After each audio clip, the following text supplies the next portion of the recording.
তো বন্ধুরা, আসসালামু আলাইকুম। সবাই কেমন আছেন? আশা করি সবাই ভালো আছেন। তো আজকা কি আর কইয়াম, তো আমি বেশি একটা ভালো না, কারণ আমার একটা পুরাতন ফেসবুক আইডি ছিল। তো ওই আইডিটার মধ্যে আমি অনেকগুলা ভিডিও ডালছিলাম, অনেক কষ্ট করছিলাম। 3-4 বছর বড়া মানে আগের কাজ করছিলাম। তো 3-4 বছর কাজ করার পর এখন মোটামুটি অল্প ভালো অবস্থা চলছিল। তো আইডিটা রানিং অবস্থা চলছিল, তো সব কিছুই মানে ঠিকঠাক ছিল।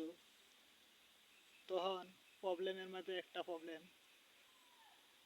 একটা ইস্যু আইছে।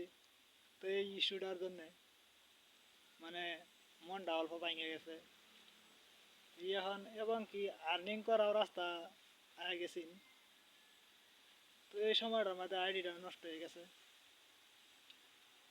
তো যদি আমার ভালোবাসা মানুষ থাকে তাহে আমি একটা নতুন আইডি খুলছি।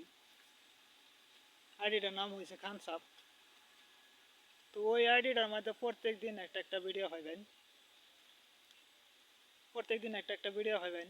তো ভিডিওটা বেশি বেশি করে শেয়ার করবেন এবং কি পাশে থাকবেন। তো আমার আগের পুরাতন আইডিটার মধ্যে 5-6 বছর চলা অবস্থা আইডিটার মধ্যে অনেক ফ্যান ফলোয়ার আছিল। তো অনেক কাছের প্রিয় মানুষ ছিল, সবাই আমাকে সাপোর্ট করতো। কেউ কেউ হাসছে, কেউ কেউ কাঁদছে। হ্যাঁ, কেউ কেউ হাসছে, কেউ কেউ কাঁদছে বা কান্না করছে আমার ভিডিও দেখে। হাসা কান্দা নিন্দা নিন্দা যাই করুক না কেন, আমি ভিডিও একটা দিয়ে গেছি। আমি অন্য কিছু ভিডিও দিতাম না, আমি অনলি খালি দাদার ভিডিও দিতাম। তো আমার কোনো লোক সুখ নাই, কোনো টিম সিম নাই। তো আমি একলাই মানে যতটুকু করতাম আর কি একলাই করতাম। তো ভাই, আপনারা একটু সাপোর্ট করবেন। আমি আশা করি যেখানে আমি যাবো সেখানে আমার ভালোবাসার মানুষ আছে।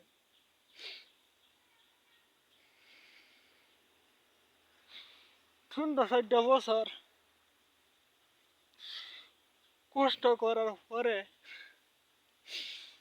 যদি আইডিটার মধ্যে কোনো প্রবলেম আসে, তাহলে আপনারা কোন আমি কি করবো? বলেন। অনেক কষ্ট পরিশ্রম করে আমি ভিডিও দিতাম। আমি খালি ভিডিওর মাধ্যমে রয়েছি না, আমি পাশাপাশি কৃষিকাজও করতাম। তো কৃষিকাজ করার মাধ্যমেও আমি ভিডিও দিতাম। তখন অনেক মানে অনেকে অনেক কিছু কইতো, অনেকে খারাপ মন্তব্য দিত, অনেকে ভালো মন্তব্য দিত। তো এগুলো আমি কিছু কেয়ার করছিলাম না। তো এতটুক চলার পরে যদি আইডিটা নষ্ট হয়ে যায় তাহলে কেমন লাগে গাইস কইন। তো ভাই, আশা করি সবাই পাশে থাকবেন। আমার কোনো টিম নাই, আমার কোনো লোক নাই। হ্যাঁ, আমি একলাই আমি একলাই কাজ করি। আর আমি বিশেষ করিয়া একলার জন্যই আমি দাদার চ্যানেলটা খুলছিলাম। এই জন্যই মানে ভিডিওটা বানাবার বাধ্যতা করছে। তো আমার খান সাহেব আইডিটা আপনারা সবাই একটা ফলো করে দিবেন। ভিডিওটা একটা করে শেয়ার মারি দেবেন, একটা কমেন্ট মারি দেবেন। ভিডিওটা অনেক লম্বা হয়ে গেছে, বেশি লম্বা চড়া করি না। কথা বলবার গেলে বহুত মানে বলার আছে, কিন্তু বলি নাই। নেক্সট ভিডিওতে কথা বলা হবে। তো আশা করি সবাই সাপোর্ট করবেন, দোয়া রইল সবার কাছে। তো আমি আশা করি আমি যেখানে যাবো সেখানে আমার ভালোবাসার মানুষ আছে।